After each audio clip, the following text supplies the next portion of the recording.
کہ جو چیز پڑی ہے ان تمام کو اکٹھا کیا جائے، کیلکولیٹ کیا جائے، پھر اس میں سے جو رقم ہم نے دینی ہے. بالکل. ایک آدمی 50 لاکھ کا مالک ہوا مختصراً، اور اس میں سے اس نے 25 لاکھ دینا کسی کا، تو اب وہ جو زکوٰۃ ادا کرے گا وہ 25 لاکھ پر ادا کرے گا. یہ وہ ہے جو فرض ہے، اس سے زیادہ دینا چاہیے اور دیتے رہنا چاہیے، کیونکہ جتنا زیادہ دیا جائے گا اللہ کی راہ میں، اگر بندہ سارا کچھ دے دے نا تو کہنے والے یہی کہتے ہیں کہ حق تو یہ ہے کہ حق ادا نہ ہوا، لیکن بندہ سمجھے یہ کہ اللہ کو ضرورت نہیں ہے میرے کسی عمل کی، وہ بے نیاز ہے. وہ چاہے تو ابابیلوں سے ہاتھیوں کے لشکر کو شکست دے دیتا ہے. اس کے ہاں قرآن کا انداز دیکھے نا، اللہ رب العزت فرماتا ہے بشر ضعیف ہے، لیکن ضعیف بشر کے اختیار میں قوی جانور ہیں.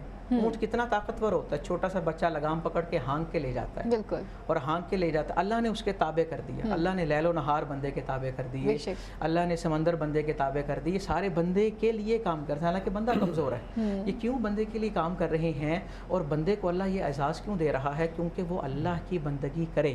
اللہ کی بندگی کا معنی کیا ہے؟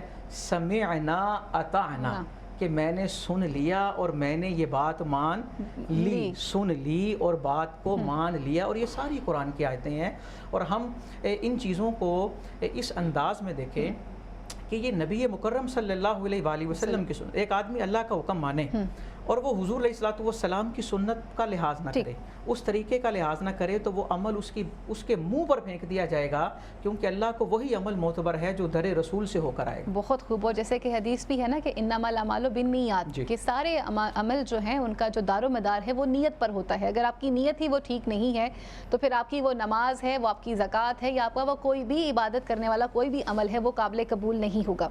عامر صاحب، جیسے ہم ماہ سیام کو دیکھتے ہیں، کیونکہ سب کی روٹین بڑی ڈیفرنٹ ہوتی ہے، لیکن رمضان المبارک ایک ایسا مہینہ ہے کہ جہاں پر ہر خاص و عام کے اٹھنے کا، سونے کا ٹائم جو ہے وہ بھی سیم ہو جاتا ہے. پھر نمازوں کی جو رونق ہے مساجد کی وہ بھی بڑھ جاتی ہے، عبادتیں بھی کی جا رہی ہوتی ہیں. اس ماہ سیام کو آپ کس طرح سے دیکھتے ہیں، اور بالخصوص ان لوگوں کے لیے کس طرح سے دیکھتے ہیں کہ وہ تمام تر لوگ جو شاید اپنی زندگی میں اتنے مصروف ہو چکے ہوئے ہوتے ہیں کہ وہ اپنے ساتھ رہنے والے ان لوگوں کو نہیں دیکھ پا رہے ہوتے، جو سفید پوش طبقہ ہوتا ہے، جو اپنی مجبوری بیان نہیں کر پا رہا ہوتا. تو ان لوگوں کو آپ کس طرح سے دیکھتے ہیں، اور یہ میسج ہمیں کس طرح سے یہ ماہ سیام دیتا ہے؟ دیکھیے، میسج تو ہر انسان، میں نے پہلے بھی بات کی ہے کہ اپنے مطابق ہی کنسیو کرتا ہے یا ایبزارب کرتا ہے.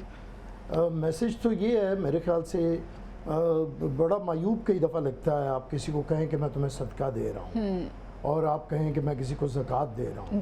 آپ اس کو ایک اچھے انداز میں بھی اختیار کر سکتے ہیں.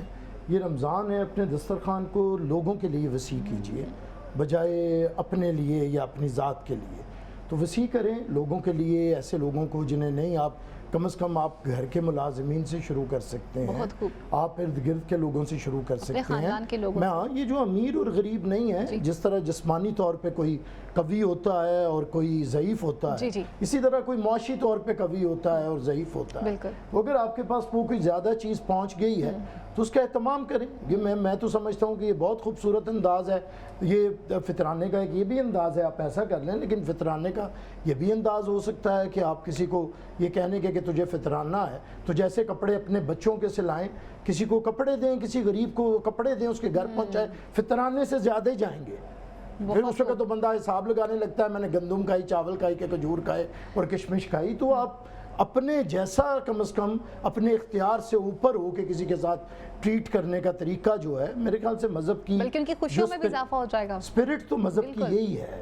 مذہب کی اسپرٹ، ابھی علامہ صاحب فرما رہے تھے وہ جناب قمر والا واقعہ، کہ مولا علی نے اپنا اچھے والا جوڑا انہیں دے دیا کہ تم جوان والا غلام تھے. یہی وہ چیز تھی نا، یہی تھا نا، یہی فطرانہ ہے اصل میں، یہی صدقہ ہے اصل میں، یہی زکوٰۃ ہے اصل میں. میں یہ سمجھتا ہوں کہ انہوں نے ان طریقوں سے بتایا ہے کہ بجائے کہ غریب کو یہ احساس دلاؤ کہ یہ کچھ صدقہ ہے جو ہم پہ واجب ہو گیا ہے اور ہم تجھے دینے لگے ہیں، اسے اپنے ساتھ بٹھا لیں. یہ بھی میرے رسول نے واجب کیا ہے، میرے رسول نے غلاموں کو ساتھ بٹھایا ہے.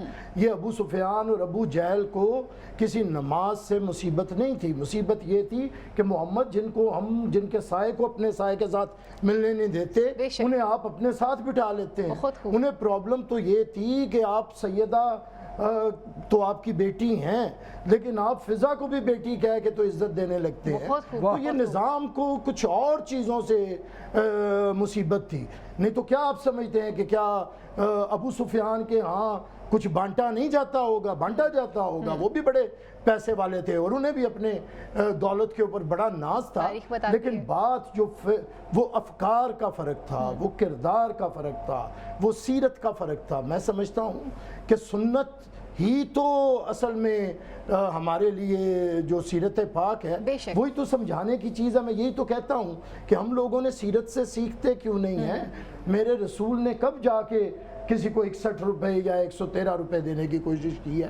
میرے رسول نے وہ جمع ہی نہیں کیے۔ انہوں نے بہت خوب۔ زید بن حارثہ کو بھی پاس بٹھا کے اور اسی طرح ٹریٹ کیا ہے جس طرح اپنے بچوں کو کرتے ہیں۔ انہوں نے انس کو بھی اسی طرح، اگر وہ 10 سال کا ان کی خدمت گزاری میں آ گیا تھا تو میرے رسول انہیں بچوں کی طرح ٹریٹ کر رہے تھے۔ تو میرے خیال میں سیرت ہے اور سیرت بڑی واضح ہے۔ بے شک۔ لیکن جب وہ جیسے اقبال کہتا ہے نا کہ یہ امت خرافات میں کھو گئی اور پتہ نہیں، اور حقیقت خرافات میں کھو گئی اور یہ امت روایات میں کھو گئی۔ اب یہ روایات ہمیں ایک روایت یہ ہے، ایک روایت یہ ہے، ایک روایت یہ ہے۔ ابھی تو میں یہی ایک آخری بات کروں گا جو بہت ضروری ہے کہ یہ رمضان کے مہینے میں ایک دفعہ لوگ قرآن کو اس طرح ضرور پڑھیں جس طرح وہ نازل ہوا ہے، اس کی نزولی ترتیب میں، اور وہ اصل میں نزولی ترتیب ہی سیرت النبی ہے۔ بہت خوب۔ جب آپ اقرا بسم ربک الذی خلق سے پڑھیں گے نا تو پھر آپ کو سمجھ آئے گا کہ یہ اقرا کا یہ پہلا دشمن یہ کون ہے؟ ولید بن مغیرہ، جسے اللہ تعالیٰ خدا، اور اسے خدا مجبور ہو گیا اسے گالیاں دینے پہ۔ تو پھر یہ آپ کی سورہ مزمل، سورہ یہ کیوں ہے مزمل؟ یہ کیا ہے مزمل؟ یہ وہ ہے کہ جب میرے رسول گئے اور خدا سے وہ وہی ہوئی، پیغام ملا، گھر آئے اور سیدہ خدیجہ کو کہا کہ مجھے چادر اڑا دیں، اور وہ چادر اوڑی، اور دوسرے دن جب گئے تو خدا نے کہا یا ایھا المزمل، اس مزمل کی تعریف کی۔ تو میرے خیال سے ایک دفعہ سیرت کو، سیرت ہی ہے، میں تو یہی کہتا ہوں سیرت کے ذریعے قرآن سمجھ آئے گا۔ بہت خوب، بہت خوب۔ آپ نے بہت زبردست بات کی ہے کہ آپ صلی اللہ علیہ وسلم کا جو اسوہ حسنہ ہے وہی سب سے بڑی مین چیز ہے۔ اگر ہم اس پہ عمل کرنا شروع کر دیتے ہیں تو ہمیں خود بخود احکامات خداوندی سمجھنے میں کافی آسانی رہے گی۔ میں چاہوں گی آپ اس میں اپنا بھی پوائنٹ آف ویو دیجیے۔ ایک دو منٹ بات عرض کر دوں۔ شریعت مقدسہ میں تضحیک انسانیت کی کوئی اجازت نہیں ہے، تکریم انسانیت کی اجازت ہے۔ چاہے آپ خمس دیں واجب ہے، چاہے آپ زکوٰۃ واجب دیں، چاہے آپ صدقہ دیں، چاہے آپ ویسے بھی خیرات کریں، تو یہ اسلام نے نہیں کہا کہ میں تینوں زکوٰۃ دینے لگا، میں تینوں، اسلام اس کو قبول ہی نہیں کرتا، تیرے منہ پر ماری جائے گی۔ یہ پہلے تکریم انسانیت سیکھو۔ بہت خوب۔ یہ ضروری نہیں ہے تو نے اپنا حصہ نکال دیا ان کے لیے، دینے کا انداز تیرا ایسا شفیقانہ اور مشفقانہ اور پیارا ہو کہ وہ تیرے ساتھ بیٹھنا فخر محسوس کرے، جیسے کہ سیرت رسول ہے، سیرت امیر ہے، سیرت جناب خدیجہ سلام اللہ علیہا، ایسے جو اللہ کے عظیم نبی کے صحابہ تھے ان کی سیرت ہے، آگے اہل بیت کی سیرت ہے۔ یہ سیرت ہی بتاتی ہے، اسلام تضحیک انسانیت کا درس نہیں دیتا۔ آپ بڑے تکریم کے ساتھ لفظ نہ بولیں، ان کا حصہ واجب تھا کپڑے کی صورت میں اور کسی چیز کی صورت میں، اجناس کی صورت میں، گوشت کی صورت میں، تاکہ اسے پتہ چلے کہ یہ مجھ سے پیار کرتا ہے برابری کی سطح پر، اور پاس بیٹھ کر بھی یہی کہتے تھے کہ بھائی تو بھی اللہ کا بندہ ہے، میں بھی۔ آخری بات کہنا چاہتا ہوں ماہ رمضان کے حوالے سے، جب حضرت علی علیہ السلام کو دفن کیا تو کھنڈرات سے دونوں شہزادے گزرتے آ رہے ہیں، وہاں دیکھا ہے کہ بوڑھا رو رہا ہے، بوڑھا نبینا بھی ہے، ہاتھ بھی نہیں ہے، چیخ رہا ہے، چلا رہا ہے۔ تو جناب حسن اس کے پاس جا کر بیٹھتے ہیں، بھائی کیا بات ہے؟ اس نے کہا 3 دن ہو گئے ہیں، میرا ایک محسن تھا، میرا ایک ایسا ساتھی تھا، میرا ایک ایسا پیارا تھا، میں 3 دن سے میں نے کچھ کھایا نہیں ہے، میرے ہاتھ بھی نہیں، میں نبینا بھی ہوں۔ تو جناب حسن مجتبیٰ فرماتے ہیں اس کا نام کیا تھا؟ کہتے ہیں میں نے 20 دفعہ پوچھا کہ حضور میں اپنے محسن کا نام جانوں، تو وہ یہ کہتے تھے ایک غریب کے پاس اللہ کا غریب بندہ بیٹھا ہے، ایک مسکین کے پاس ایک اللہ کا مسکین بیٹھا ہے۔ تو دونوں بھائی کہتے ہیں ٹھیک ہے، وہ ہمارے بابا تھے،